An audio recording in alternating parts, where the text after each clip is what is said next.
मेरा नाम पूजा है। ये कहानी मेरी बेटी पूनम और उसकी जिंदगी पर है। मैं बिजनौर के एक छोटे से कस्बे की रहने वाली हूँ। जब मैं विधवा हुई तो मेरे माँ बाप ने मेरी दूसरी शादी कर दी, एक ऐसे व्यक्ति से कर दी जिसका पहले से ही एक बेटा था और मेरे पास भी एक बेटी थी। अब मेरा बेटा और बेटी एक ही कमरे में सोते थे, मगर सुबह उठते ही मेरी बेटी बेड की चादर दिन प्रतिदिन चेंज कर दी थी। फिर मुझसे छुप छुप कर पुरानी चादर धोती और खुद नहाने चली जाती। कई बार तो मेरी बेटी बेहोश भी हो जाया करती थी। वो दिन ब दिन बहुत कमजोर होती जा रही थी। एक दिन सुबह उठकर मैं जल्दी से बेटी के कमरे में चली गई, मगर आगे का महल देखकर मैं शर्म से पानी पानी हो गई। दिल से एक यही बात निकली कि भगवान ऐसा मंजर कभी किसी माँ को न दिखाए, क्योंकि वहाँ मेरी बेटी और बेटा। मैं शादी के 2 साल बाद ही विधवा हो गई थी। उस वक्त मेरी उम्र 18 साल थी, क्योंकि मेरे माँ बाप ने मेरी शादी 16 साल की उम्र में ही कर दी थी। मैं अपने माँ बाप की इकलौती बेटी थी, मगर मुझे ऐसा लगता था मैं उन पर एक बहुत बड़ा बोझ हूँ, मानो जैसे कि मैं उनकी बेटी ही नहीं थी। मेरे पैदा होने के बाद ही मेरी माँ कोई खुशी नहीं देख पाई थी और मेरे पिता, उनको तो बेटे की बहुत चाहत थी। बस इसी कारण वो मुझसे बहुत नफरत करते थे, हर वक्त मुझसे सख्ती से ही बात करते थे और इसी वजह से उन्होंने मेरी शादी भी जल्दी ही करवा दी थी। मेरा पति सरकारी स्कूल में एक शिक्षक था, हमारी एक 3 साल की बेटी भी थी। मगर एक दिन विद्यालय से आते हुए रास्ते में उनका एक्सीडेंट हो गया और मौके पर ही उनकी मृत्यु हो गई। वो भी मेरा साथ छोड़ गए। वो दिन मेरे लिए किसी कयामत से कम नहीं था। मुझ पर तो परेशानियों के पहाड़ ही टूट पड़े थे। कुछ दिन गुजरने के बाद मेरे सास ससुर ने भी मुझे मेरे माँ बाप के घर भेज दिया। शायद उन पर भी मैं बोझ ही थी। वो भी मुझे अच्छा नहीं समझते थे। उनके ख्याल से मैं मनहूस औरत थी, मैंने ही जैसे उनके बेटे को मार दिया हो। फिर मैं चुपचाप अपने माँ बाप के साथ उनके घर आ गई। मेरे माँ बाप ही मुझे बोझ ही समझते थे। मैं अपनी बेटी को सीने से लगाकर अकेले अकेले बहुत रोती थी। फिर कुछ दिन बाद मेरे माँ बाप ने मेरी दूसरी शादी कर दी, एक ऐसे व्यक्ति से जिसका पहले से ही एक बेटा था और मेरे पास भी एक बेटी थी। हम दोनों एक जैसे थे, वरना मेरे तो अच्छे रिश्ते भी नहीं आते थे। उसका बेटा मेरी बेटी से 1 साल छोटा था। उसके बेटे का नाम अभिषेक था और मेरी बेटी का नाम रानी था। हम लोग साथ ही रहने लगे और वक्त इसी तरह गुजरने लगा। देखते ही देखते रानी 16 साल की हो गई और अभिषेक 15 साल का हो गया। जब अभिषेक के पिता का देहांत हो गया, वो भी इस दुनिया से चले गए। मतलब मेरे दूसरे पति भी हमेशा हमेशा के लिए हमेशा छोड़कर चले गए। उनकी हमेशा ही तबीयत खराब रहती थी, उन्हें तरह तरह की बीमारियों ने घेर रखा था, लेकिन उनकी बीमारियों के साथ जैसे तैसे गुजर बसर हो रहा था। उनके जाने के बाद मानो जैसे घर की रौनक ही उड़ गई हो। हमारा अपना मकान था, इसलिए किराए की चिंता नहीं होती थी और मेरे घर में ही एक किराना की छोटी सी दुकान थी। एक दिन जब हम सब लोग सो रहे थे, फिर अचानक ही बहुत जोर से आवाज आई। जब मैं करीब गई और मैंने जाकर देखा तो अभिषेक वहां नहीं था। वो बाथरूम जाने के लिए उठा होगा, इसी वजह से उसकी जान बच गई, क्योंकि उसके कमरे की छत गिर गई थी। मैंने ईश्वर से धन्यवाद किया कि ये तो अच्छा हुआ कि अभिषेक को कोई चोट नहीं आई। अगर उसको कुछ हो जाता तो मैं उसके स्वर्गवासी पिता को क्या मुंह दिखाती। लेकिन अब हमारे पास इतने पैसे नहीं थे कि हम उस छत को दोबारा डलवा सकते। कमरे का तो कबाड़ा ही बन गया था, सारी छत गिर चुकी थी और हमने उसको उसके हाल पर ही छोड़ दिया। उसके बाद मैंने अपने लिए अपना बिस्तर रसोई में ही डाल दिया और कमरे में दोनों बच्चों को सोने के लिए कहा, क्योंकि बाहर तो बहुत ज्यादा सर्दी थी और बाहर कोई सो भी नहीं सकता था और कमरे में एक बेड और एक चारपाई ही थी। दो लोग भी बहुत मुश्किल से सो पाते थे। अब वो दोनों एक ही कमरे में सोते थे, मजबूरी थी, क्या कर सकते हैं। एक कमरे में तो दुकान थी और मेरे पति ने घर में 3 ही तो कमरे बनवाए थे। वो तो हम 3 लोगों के हिसाब से कमरे ठीक थे, लेकिन एक कमरा दुकान के लिए भी तो जरूरी था।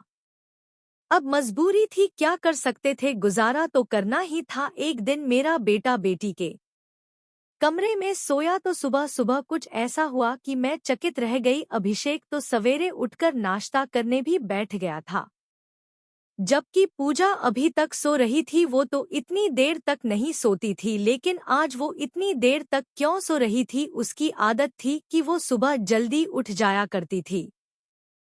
मैंने उसको आवाज भी दी तो वो उठ नहीं रही थी। थोड़ी देर के बाद मैंने उसके कमरे में जाकर उसको देखा तो पता चला कि वो बेहोश हो चुकी थी। मैं पूरी तरह से घबरा गई थी कि उसको क्या हो गया। मैंने फौरन ही अभिषेक को बोला कि पास के ही डॉक्टर को घर बुला लाओ। डॉक्टर घर पर आया तो डॉक्टर ने कहा कि ये बेहोश हो गई है। लड़की काफी कमजोर है, खून की भी कमी है, कोई भारी काम इससे मत करवाना, बस आराम ही करवाना, फल अच्छा खाना वगैरह खिलाइए, ठीक हो जाएगी। जब पूजा को होश आया तो मैं उसके पास गई और मैंने उससे पूछा कि तुम्हें क्या हो गया था, तो वो कहने लगी कि बस ऐसे ही बैठे बैठे मुझे चक्कर आने लगे थे और मैं बेहोश हो गई थी। मैंने अपनी बेटी को कहा कि तुम आराम करो, मैं तुम्हारे लिए नाश्ता बनाकर लाती हूँ। जब मैं नाश्ता लेकर आई और मैंने आकर देखा वो अपने कमरे में नहीं थी और कमरे के बिस्तर पर चादर भी नहीं थी। मैंने बाहर जाकर उसको देखा तो वो उसी चादर को बैठकर धो रही थी। मैंने उससे पूछा, तुम ये चादर क्यों धो रही हो? तुम्हारी तो तबीयत ठीक नहीं है, डॉक्टर ने तुम्हें आराम करने के लिए कहा है। मैं उस पर बहुत चिल्लाई और कहा कि यहाँ से उठो, अपने कमरे में जाओ और नाश्ता करो, कुछ खाओ पियो, तभी तो ठीक हो जाओगी। उसने कहा, नहीं नहीं, मुझे ये चादर जरूर धोनी है। बिस्तर पर बिछाने के लिए हमारे घर में एक ही तो चादर है। मैंने कहा कि अचानक से ये चादर धोने का भूत तुम्हारे सर पर क्यों सवार हो गया है? इतनी तो चादर गंदी नहीं थी जो तुम उसको धोने के लिए बैठ गई। छोड़ दो इसे, मैं खुद इस चादर को धो दूंगी, उठो यहाँ से। उसने मेरी बात नहीं मानी और चादर को छत पर सुखाने के लिए चली गई। उसके बाद ही उसने नाश्ता किया, फिर थोड़ी देर के लिए वो सो गई और अभिषेक भी काम पर जा चुका था। उसको सिर्फ मैंने हाई स्कूल तक ही पढ़ाई करवाई थी और अभिषेक ने मुझे कहा, आज मैं खाना खाकर आया हूँ। वो देर से आया था और पूजा भी पहले से ही कमरे में सो चुकी थी, वो भी जाकर कमरे में सो गया। मैंने भी रसोई में अपनी चारपाई डाल रखी थी।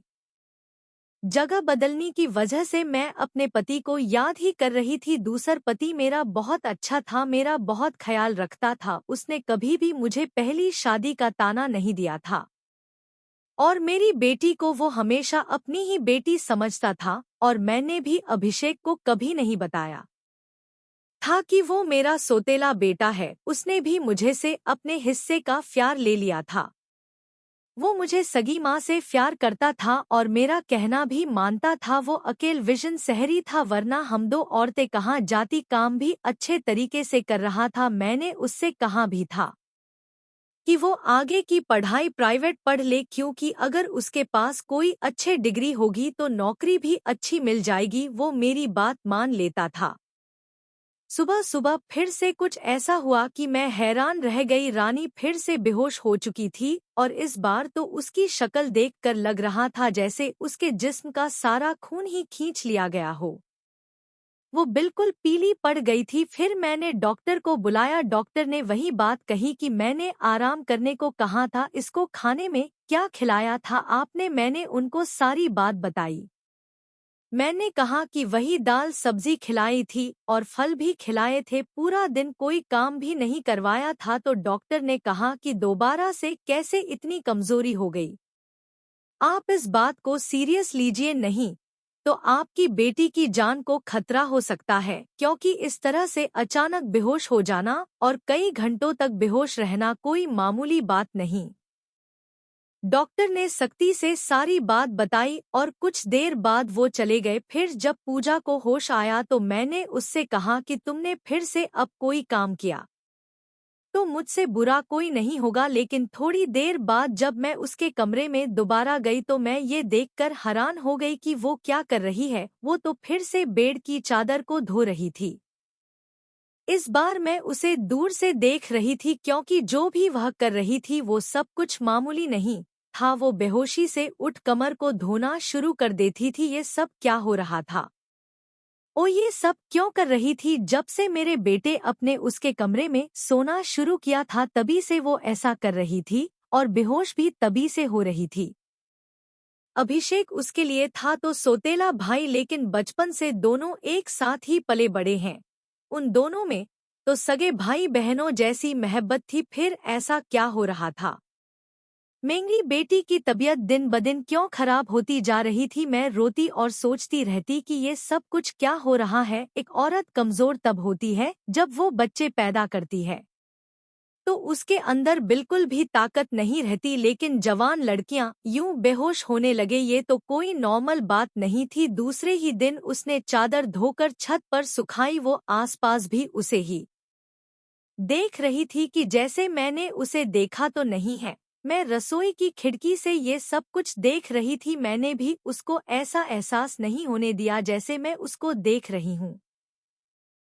लेकिन मेरी बेटी क्या कर रही थी? वो फिर से बिस्तर पर आकर लेट गई और उसने अपने ऊपर वाली चादर को ओढ़ लिया ताकि मुझे कुछ पता ना चले नीचे वाली चादर है या नहीं, ये मुझे नहीं पता था। मैंने उसको नाश्ता करवाया और दवाई दी। दुकान अच्छी नहीं चल रही थी। हमारी दुकान पर कोई बड़ा ग्राहक नहीं आता था, सिर्फ बच्चे ही गोलियां और टॉफियां लेने आते थे जो 5 से 10 रुपए देकर चले जाते। इसी तरह से तो काम नहीं चलने वाला था। मैं बहुत परेशान थी, लेकिन ये बात मैंने अपने बच्चों को कभी नहीं बताई। अभिषेक को भी कुछ नहीं बताया क्योंकि वो पहले से ही नौकरी कर रहा था। अब अगर ऐसे मैं ये बात बता देती तो वो और भी ज्यादा परेशान हो जाता, लेकिन मैं खुद बहुत परेशान हो गई थी। ऊपर से डॉक्टर ने कहा था बेटी को अच्छी चीजें खिलाओ, लेकिन घर में तो दाल रोटी के भी पूरे पैसे नहीं हो रहे थे। घर का खर्चा करना बहुत मुश्किल हो रहा था। लेकिन एक दिन कुछ बहुत ही अजीब हुआ। मैंने अपने बेटे अभिषेक और को कुछ ऐसी बातें करते हुए सुना जिनकी मुझे बिल्कुल भी समझ नहीं आई। मेरे बेटे ने कहा, ये तुमने तो अभी से ही पूजा अपने तबीयत खराब